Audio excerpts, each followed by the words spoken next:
18세기 인류 역사에 있어서요, 대변혁을 이룬 사건이 있었죠. 어떤 사건일까요? 네, 역시 예, 전문가께서 대답해 주셨는데 산업 대혁명이죠. 왜 그러냐면요, 대량 생산이 가능해졌습니다. 근데 이 대량 생산이 가능해진 게요, 사람에게도 영향을 미쳤는데요. 사람을 보고 그 사람의 가치를 판단하는 데 있어서도 영향을 주었습니다. 산업혁명 이전에는요, 그렇죠? 필요한 것을 사람들에게 요구를 하면은요, 그 사람이 그 필요한 것을 만들어 주는데 삶의 의미가 있었습니다. 가령 뭐 그릇을 만든다 그러면 그릇을 만드는 장인에게 가서 이런 그릇이 필요합니다라고 요청을 하면은요, 그 장인이 그거를 만들어서 필요한 사람에게 주면서요, 삶의 의미를 또 그리고 기쁨을, 보람을 찾았었죠. 근데 산업혁명이 일어나고 나서는 대량 생산이 가능해졌잖아요. 그릇을 너무나 많이 만들었습니다. 필요보다 더 많은 그릇이 넘쳐나게 되니까요, 어떤 사람이 가치 있는 사람으로 여겨지게 되냐면 필요 이상으로 많이 생산해낸 이 그릇을요, 잘 처리하는 사람, 잘 팔아내는 사람, 이 술을 잘 어떻게 하죠? 효율적으로 처리하는 사람들이 가치 있는 사람으로 여겨지게 되었습니다. 그러다 보니까요, 바빠지게 됐어요. 필요 이상의 많은 것들을 생산해내고요, 그거를 처리하기 위한 삶이 되어져 버렸습니다. 너무나 바쁜 삶을 살아가게 되었죠. 그리고 사람의 가치가요, 그 사람의 고유한 삶의 가치로 인정받지 못하는 시대도 되어져 버렸습니다. 전쟁을 보면서요, 그런 생각을 해봤습니다. 왜 전쟁이 일어나야 되는가? 왜 침략이 일어나야 되는가? 같은 동족이라고 얘기를 하는데 왜 그 나라를 침공하고 죽이는 사륙이 일어나야 되는가? 그런데요, 왠지 모를 숫자에 대한 불안감? 그렇잖아요. 점점점 쇠락해져 가고 있는 러시아가 위기를 느끼면서 이제 다시 힘을 얻어야겠다라는 그 욕심? 말로는 나토가 계속해서 세력을 확장한다라고는 하지만 그래야 결국 그 나라가 가진 불안감 때문에 다른 나라를 불안하게 하는 거죠. 민족이 민족을 대적하게 하죠. 사람이 사람을 죽이는데 서스럼 없이 그냥 전쟁을 치르는 일들이 생겨져 버렸습니다. 계시록에 보면은요, 14장에 이런 말씀이 있어요. 이런 우리의 삶을 보면서요, 계시록이 이런 얘기를 하는데요, 그 고난의 연기가 세세토록 올라가리로다. 짐승과 그의 우상에게 경배하고 그의 이름 표를 받는 자는 누구든지 밤낮 쉼을 얻지 못하리라 하더라. 무엇이 짐승의 표가 되어져 버렸을까요? 우리 시대에는요, 돈이죠. 더 많은 돈을 가지기 위해서 노력하는 삶, 더 많은 돈을 다루기 위해서 쉼없이 달려가는 삶, 이게 성경에서는요, 우상의 삶이다 라고 이야기를 하고 있습니다. 여러분 어떠세요? 하나님 안에서 얻어지는 쉼을 얻고 계십니까? 하나님의 안에서 얻어지는 안식을 경험하고 계십니까? 아니면 영적으로 소생케 되는 그 은혜를 여러분 살아가면서 몇십 분, 몇 시간 아니면은 몇 분이라도 경험하면서 살아가고 계십니까? 하나님께서요, 우리에게 요구하시는 삶은요, 쉼없이 바쁘게 달려가라 라고 재촉하는 삶이 아니라요, 내 안에서 나를 바라보고 내가 주는 은혜 가운데서 만족과 기쁨을 얻어라, 이것이 하나님이 원하는 삶이다라고 말씀을 하고 계십니다. 목회자도 마찬가지입니다. 쉼없이 달려가는 삶을 많은 사람들이 살아가고 있습니다. 제가 얼마 전까지 부교육자로 살아갔잖아요. 일과가 어떠냐면요, 4시 반에요, 알람을 맞춰서 일어납니다. 그럼 알람을 끄면서 3분 단위로 켜놓은 알람을 꺼가면서 일어나요. 그래서 정신없이 세수도 못하고 옷만 입고 달려가요. 엘리베이터 누르고 옷을 입고 엘리베이터를 타고 주차장으로 달려가서 목감에서 광명까지 시속 150km로 달려갑니다.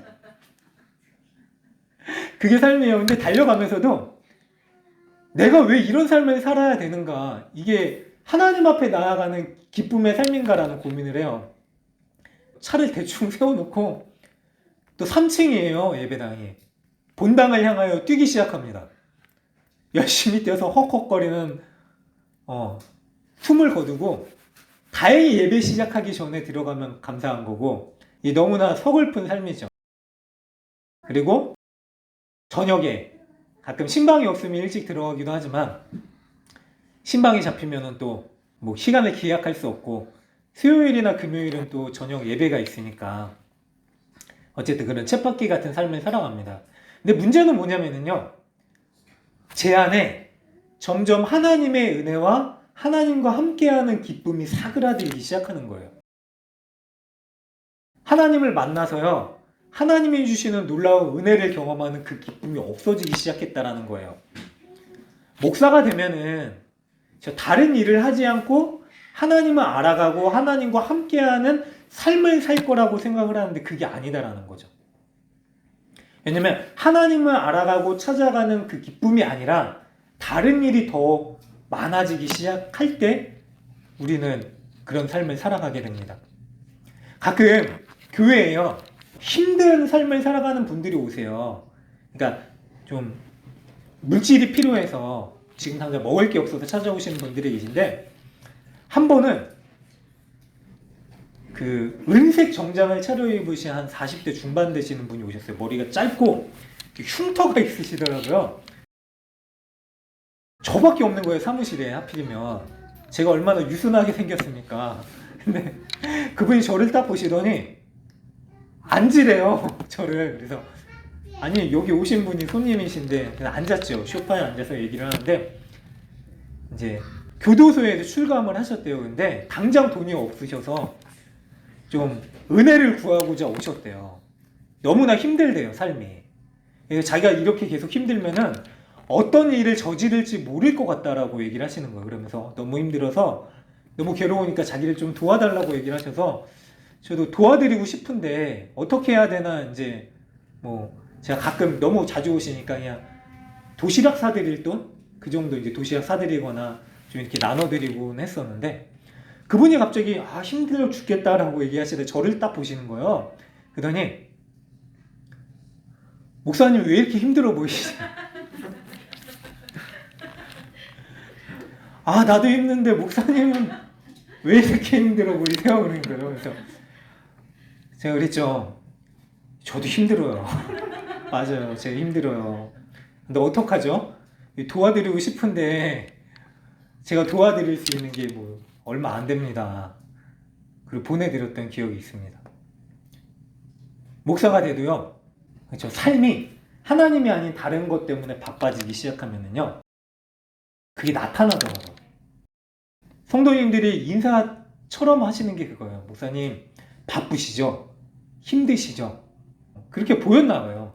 질문을 하시더라고요. 여러분들은 어떠세요? 여러분들은 바쁘세요? 아니면 힘드세요? 그 삶을 정신없이 치열하게 달려가고 계십니까? 다시 한 번 더 질문 드릴 거면요. 그 가운데서 하나님을 잠깐이라도 찾고 만나서 하나님이 주시는 것을 공급받아서 살아가고 계십니까? 주님이요. 오늘 말씀을 통해서 그걸 우리에게 요구를 하고 계십니다. 우리가 안식이 없는 세상에서 살아가고 있습니다. 우리가 안식을 찾으려고 해도요. 우리의 마음을 잘 지키면서 살아가도 외적인 요인으로 인해서 그러한 일들이 많이 일어납니다. 그런데요. 오늘 예수님이 그 안식으로 우리를 부르시고 초대하고 계십니다. 말씀을 볼까요? 28절에 보니까요. 수고하고 무거운 짐진 자들아 다 내게로 오라 내가 너희를 쉬게 하리라 라고 말씀을 하십니다. 이 수고를 사전에서 찾아보니까요. 근심수의 괴로울 고자입니다. 그러니까 한국 사람들이 제일 많이 하는 인사가 알고 계시죠? 뭘까요? 수고하셨습니다요. 그러니까 우리는 알게 모르게요. 계속해서 근심하고 괴로운 일을 하고 있는 삶을 살아가고 있는 겁니다.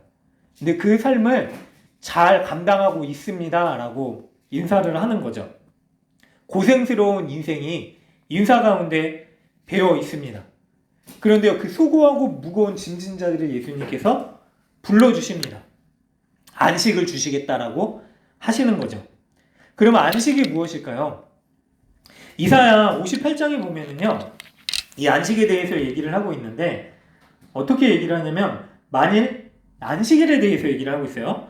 내 발을 금하여 내 성일의 오락을 행하지 아니하고 안식일을 일컬어 즐거운 날이라 여호와의 성일을 존귀한 날이라 하여 이를 존귀하게 여기고 내 길로 행하지 아니하며 내 오락을 구하지 아니하며 사사로운 말을 하지 아니하면 내가 여호와 안에서 즐거움을 얻을 것이라 라고 말씀을 하세요. 근데 사실 하나님이 주신 안식은요, 이거예요. 앞에 걸 다 떼고 말하더라도요, 내가 여호와 안에서 즐거움을 얻는 시간이다 라고 말씀을 하시는 겁니다. 그런데요, 사람들이 안식일을 뭔가를 해야 되는 거 아니면 하지 말아야 되는 것으로 만들어 버렸죠. 예수님이 수고하고 무거운 짐진 자들아 내게로 오라 라고 얘기를 하셨던 상황이 어떤 상황이었냐면요, 그 바리새인들과 서기관들, 율법교사란 사람들이 예수님한테 시비를 걸기 시작합니다. 그래서 마태복음 12장에 보면은요, 예수님과 제자들이 배가 고파서 뭔가를 안식일에 먹지 말아야 되는데 먹는 일을 행하니까 예수님한테 시비를 걸기 시작하고요. 계속 그런 상황이 이어지는 가운데 이 말씀을 주신 거예요. 근데 이 사람들이 어떤 사람이냐면요, 하나님께서 이 안식을 어떤 날이라고 얘기하셨냐면 여호와 안에서 즐거움을 얻는 날, 여호와 안에서 기쁨을 누리는 날이라고 말씀을 하셨는데, 이 사람들이 안식을 안식일로 지키기 위해서 뭔가를 하지 말아야 될 날로 만들어 버렸습니다. 어떤 게 있냐면요, 지금도 유대인들 가운데는 그런 일이 있어요. 뭐냐면 바닥에 침을 뱉으면 안 됩니다. 그리고 발로 그 침을 밟으면 안 돼요. 왠지 아세요? 침을 뱉고 바닥을 밟으면 땅을 기경한 게 되는 거예요.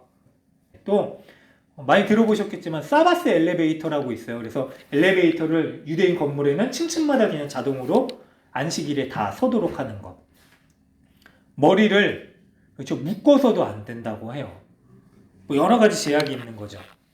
안식일을, 그러니까 하나님의 즐거움을 누리는 날을 하지 말아야 될 날로 만들어 버린 것입니다.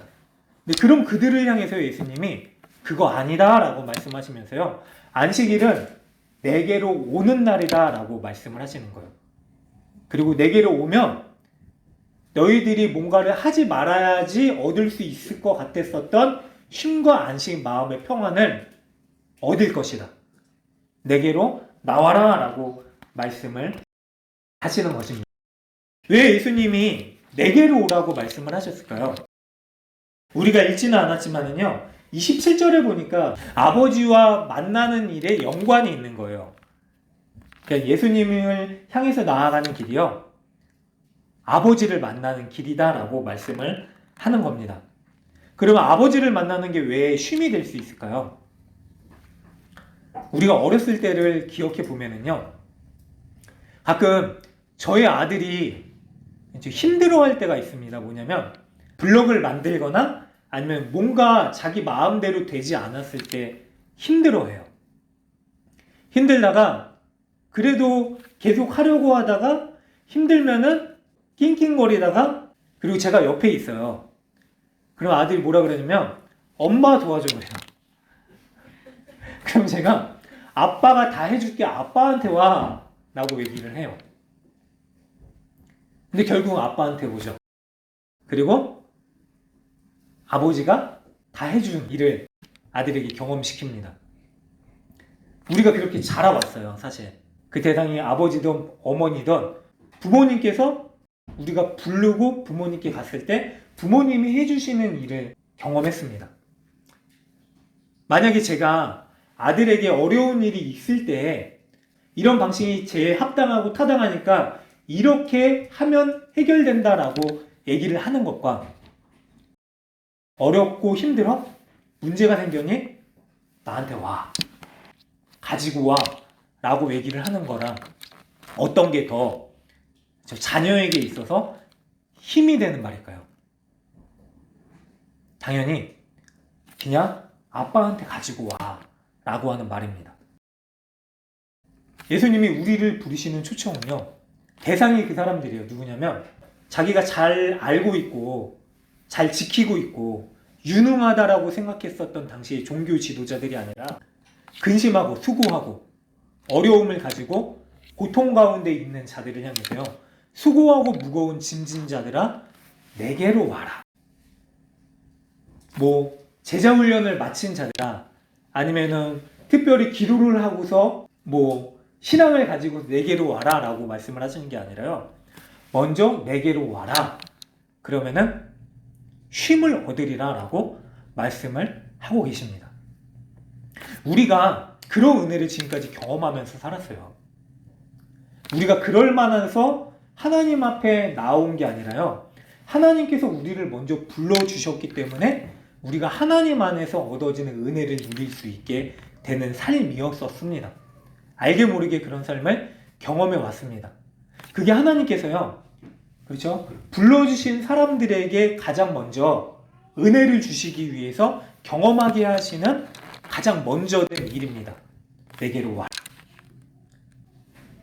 제가 큰 사고가 있었어요. 20대 중반 때 죽었다 살아난 적이 있어요, 사실. 그런데 그때 어떤 생각을 했냐면요, 이제 내가 앞으로 어떻게 살아야 될까를 병원에서 고민을 하기 시작했어요. 근데 이게 참 이상한 게요, 저희 어머니가 곁에서 저를 보면서요 되게 답답해 하시고 힘들어 하셨던 게 뭐냐면, 제가 다쳐서 죽었다 살아나서 힘든 게 아니라 하나님을 찾지 않는 거를 힘들어 하시더라고요. 사고가 나서 죽었다 깨어났는데도 하나님한테 기도하지 않고 하나님을 찾아야 될 이유를 몰랐던 거예요. 근데 하나님께서요, 그런 제게 어떤 일들을 시작하셨냐면요, 제가 하나님을 인격적으로 만난 게 병원에서였었거든요. 어떻게 만났냐면, 죽었다 살아나서 깨어나서 하나님을 만난 게 아니에요. 뭐냐면 폐에 물이 차기 시작하는데, 당시에 성회병원에 입원했었는데 거기는 이제 흉부외과가 없는 거예요. 그래서 흉부외과가 있는 고대 구로병원으로 갔어요. 근데 가장 큰 문제가 뭐냐면은, 고대 구로병원에는 제가 침대 생활을 했거든요. 그래서 변을 볼 때는 좀 그런 얘기지만 아침부터 어머니가 화장실에 제 침대를 끌고서 성회병원에서는 침대가 들어갈 수 있는 거예요. 근데 고대 구로병원에서는 침대가 화장실에 못 들어가는 거예요. 그러니까 의사 선생님이 뭐라고 얘기를 하냐면, 변기에다가 이를 봐라. 병실에서. 6인실이었는데 사람들 다 있고 가족들도 있고 제 옆에 아저씨도 계시고 그분의 따님도 상주하고 계셨거든요. 저랑 비슷한 또래. 난 죽어도 병실에서는 변을 못 본다. 한 이틀을 넘게 참았어요. 나중에 너무 힘드니까 배가 아픈데 나 휠체어 타게 해달라. 근데 이게 골반도 다 부서졌었거든요, 그때. 평생 못 걷고 싶으면은, 쩔뚝거리면서 살고 싶으면은 휠체어 타라. 절대로 너 휠체어 못 탄다. 병원 의사 선생님이 얘기를 하시는 거예요. 그래서 그러고 하고 참고 있는데, 수요일 날 어머니가 침대를 끌고 1층에 예배 드리러 갈래? 수요 예배. 근데 저는 싫으니까, 무슨 예배, 지금 내 상황이 이런데 무슨 예배입니까? 그러고 어머니가 저를 TV 있는 휴게실에 침대를 놔두고 내려가셨어요. 근데 괜히 제가 너무나 인생이 서글퍼지는 거예요, 그때. 이제 화장실도 내 마음대로 못 가는 이 서글픈 삶. 근데 그때 처음 하나님을 찾았어요. 뭐냐면 그 전까지는 제가 어땠냐면은, 왜 하나님을 찾지 않았냐면, 내게 당한 이 사고는 내가 실수한 거고, 그리고 몸을 다시 추스려서 내가 다시 잘 살아갈 수 있는 방법을 내가 찾으면 된다. 이거는 하나님 없는 삶이잖아요. 내가 내 힘으로 살아가는 삶. 근데 화장실을 못 가는 그 상황 가운데서 제가 하나님한테 기도를 했어요. 하나님, 그동안 내가 하나님 찾지 않았는데 처음 기도합니다. 저 화장실 좀 가게 해주세요. 휠체어 타게 해주세요. 네. 병실에서는 절대로 그 병 못 보니까, 특히 그 냄새나는 간호사 선생님도 다 젊고 또 어떻게 거기서 화장실을 합니까? 막 울면서 기도를 했던 적이 있어요. 근데 놀라운 거는요, 하나님 그걸 경험시키시는 거예요. 인격적인 만남이 다른 게 아니라요, 너가 나 없이는 살아갈 수 없는 존재다. 나를 찾아라, 나를 불러라, 그러면 내가 너와 함께하고 해결해 줄 수 있는 존재임을 경험하게 해주겠다. 제가 병원에서 경험한 하나님은 다른 게 아니에요. 내가 내 힘으로 살아갈 수 있다라고 생각했었던 삶이 다 무너지고요. 이제는 하나님이 아니면 안 되겠구나라고 하는 경험, 이거를 계속해서 경험시키시는 거예요. 근데 더 놀라운 건 뭐냐면요, 처음 그런 은혜를 경험하기 시작하니까 하나님이요, 즉각은다. 기도 안 하고 어떻게 해볼까 힘들어하고 있다가 저도 모르게 하나님을 찾게 되면요, 하나님이 바로 즉각적인 응답을 해주시는 그 은혜를 경험시키시더라고요. 근데 이게 신앙의 시작이거든요. 그동안 우리가 우리의 힘으로, 우리의 수고로, 우리의 고난으로, 우리의 능력으로 살아가려고 했었던 그 인생의 수고 가운데서 하나님께서 부르시기 시작하는 사람들에게 어떤 은혜를 경험시키시냐면요, 이젠 네가 네 힘으로 살아가는 존재가 아니라, 뭐죠? 내가 주는 은혜와 힘으로, 그 능력으로 살아가는 사람들이다, 나의 자녀들이다 라고 하시는, 그 은혜를 경험시키시는 삶이 되는 거죠. 여러분들 어떠세요? 우리의 삶을 잠깐만 점검해 왔으면 좋겠어요. 한 주간 살아가시면서요, 여러분들이 가진 힘으로, 물론 그 힘이 많으시길 축원합니다. 하나님이 주시는 은혜도 많으시길 원합니다. 그런데 그게 나의 힘으로 살아갔었던 삶이었습니까? 아니면은 하나님께서 내게 은혜 주셔서, 내게 힘 주셔서, 하나님이 나의 도우심과 힘이 되어 주셔서 내가 살았구나 라고 하는 삶이셨습니까? 그거를 우리가 진지하게 고민을 해야 됩니다.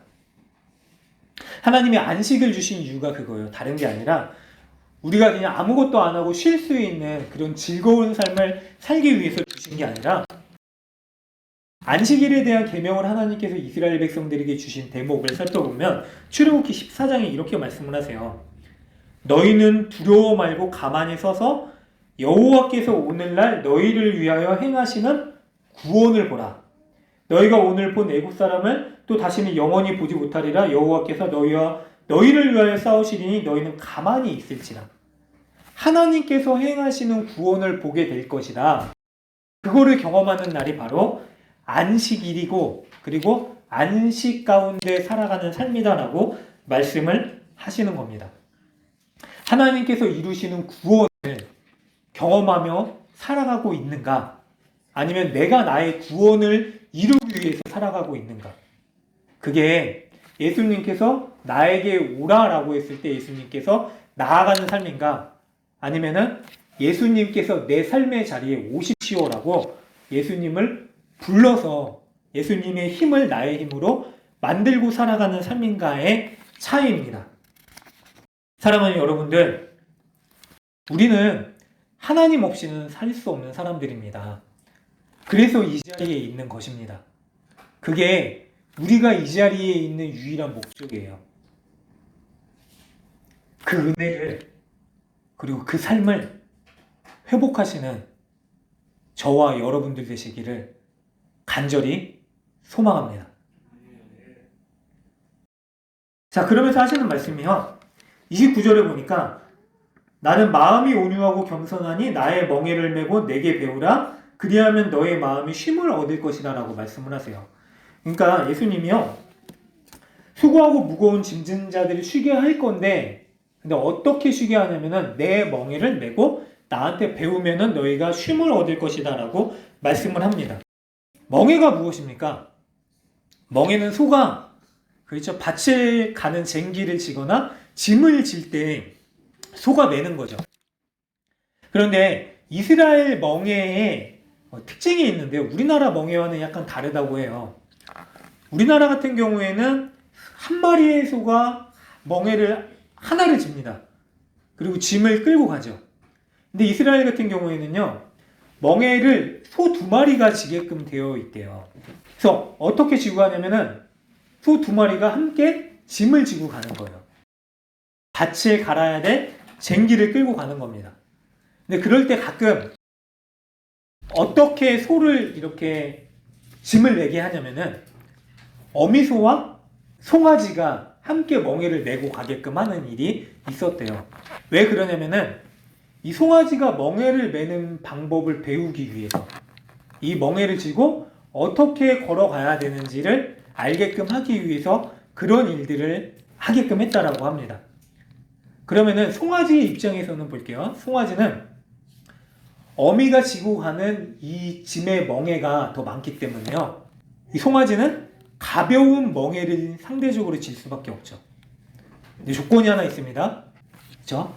멍에를 주도적으로 지고 가는 어미소를 따라가야지 송아지의 멍에가 가벼워질 수 있습니다. 자기의 길로 가겠다라고 그 멍에를 자기의 원하는 방향으로 끌고 가려고 하면요, 송아지의 멍에는 무거울 수밖에 없죠. 그리고 거친 멍에가 될 수밖에 없습니다. 주님이 그거를 말씀하시는 거예요. 너희들이 쉼과 안식을 얻는 삶을 살아가기 위해서는 나의 멍에를 져야 되는데 그 멍에는 이미 내가 지고 가는 멍에이다.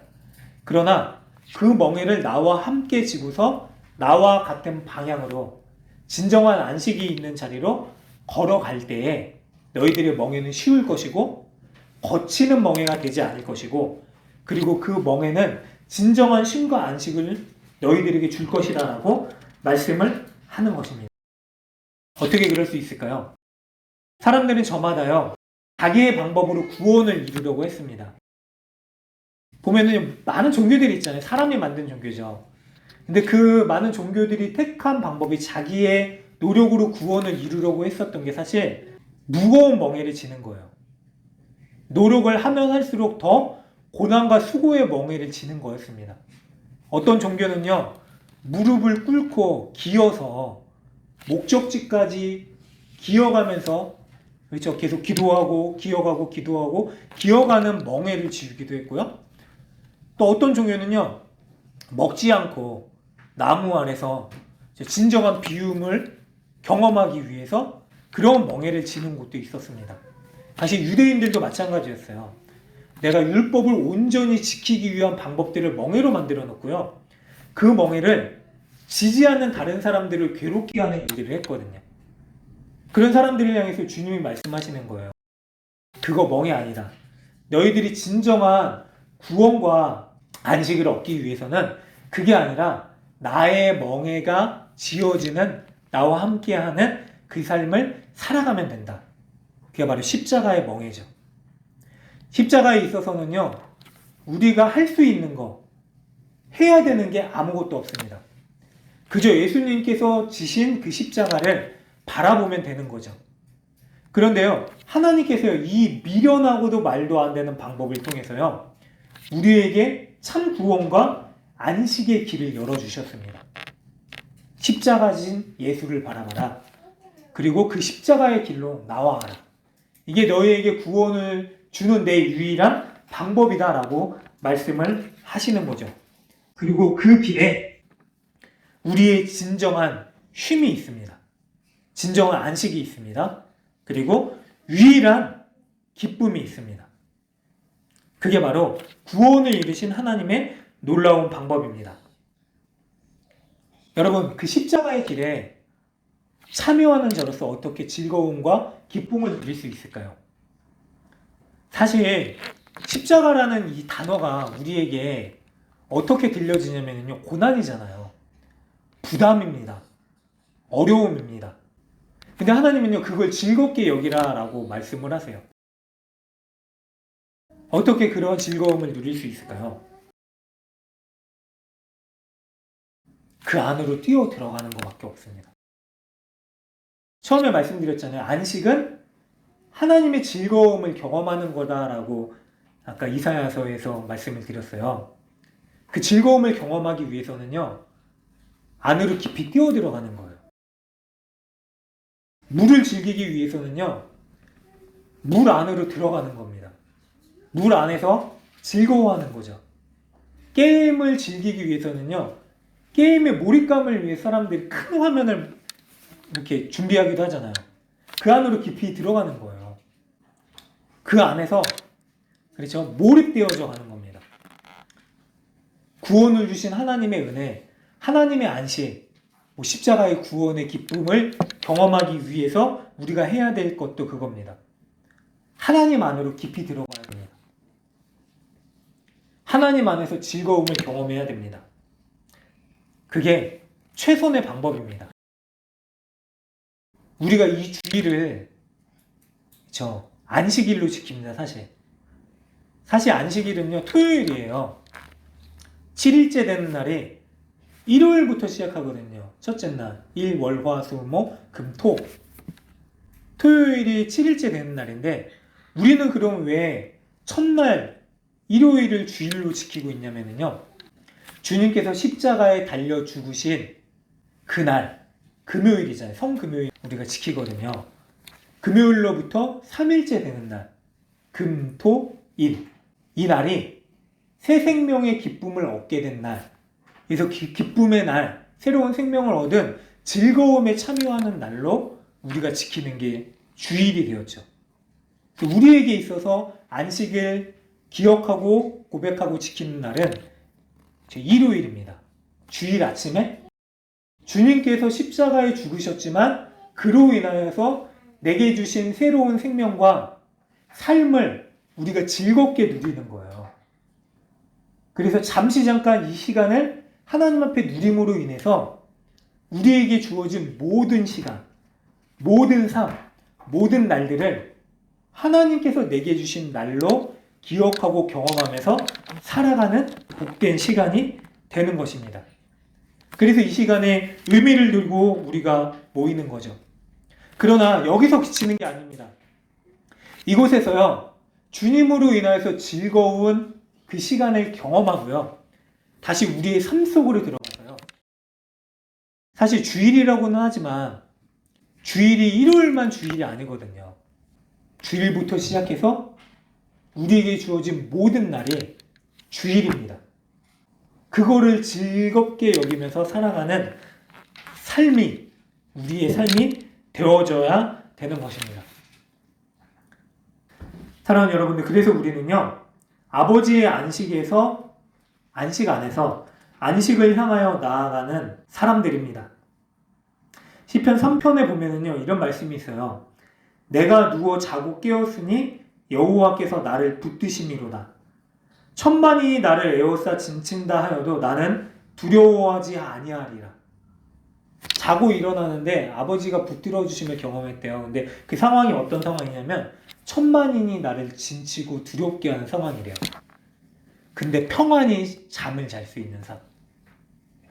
세상은 우리가 뭔가를 하지 않으면은 실패할 거다, 도태될 거다, 두려울 거다라고 얘기를 하지만은요, 그래서 더 바삐 사는 게 우리가 삶을 잘 사는 것 같고, 그리고 성공할 것 같은 삶이지만은요, 그거 아니다.